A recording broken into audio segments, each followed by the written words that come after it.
자, 지난 정부의 블랙리스트 의혹을 수사 중인 검찰이 오늘 통일부와 과학기술정보통신부에 대한 강제 수사에 나섰습니다.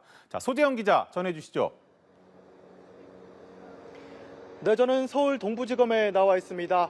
오늘 오전 9시 30분쯤 검찰은 통일부와 과기부에 대한 압수수색에 전격 착수했습니다. 이번 압수수색 대상에는 산하기관 두 곳도 포함되어 있는데요. 현재도 압수수색은 진행 중입니다.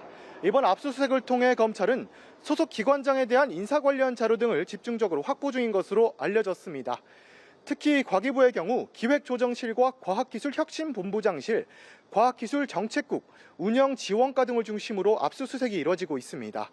인사 라인을 집중적으로 파헤쳐 부당한 사퇴의 종용이 있었는지 여부 등을 집중적으로 들여다볼 것으로 보입니다. 앞서 지난 2019년 당시 자유한국당은 과기부가 산하기관장 7명에게 사퇴를 종용했다며 과기부를 고발한 바 있습니다.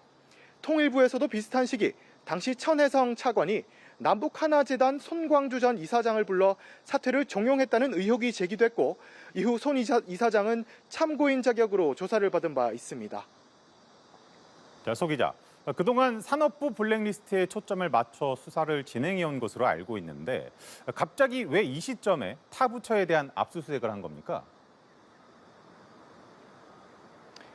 네, 그렇습니다. 지난 3월이죠. 서울 동부지검은 산업부 블랙리스트 의혹과 관련해 전격 압수수색을 실시하며 수사에 착수한 바 있습니다. 이후 배공규 전 산업부 장관 등에 대한 구속영장을 신청하는 등 의혹을 파헤치기 위해 전방위로 수사망을 넓혀왔습니다.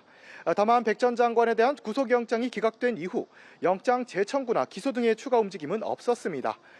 이번 압수수색은 산업부에 이어 다른 부처에서 벌어졌던 의혹들까지 수사를 확대하겠다는 뜻으로 풀이됩니다. 이를 두고 검찰은 현재 수사 중인 산업부와 발생 시기와 성격이 유사한 통일부와 과기부 사건을 함께 처리하기 위해 압수수색을 하고 있다고 밝혔습니다. 지금까지 서울 동부지검에서 연합뉴스TV 소재영입니다.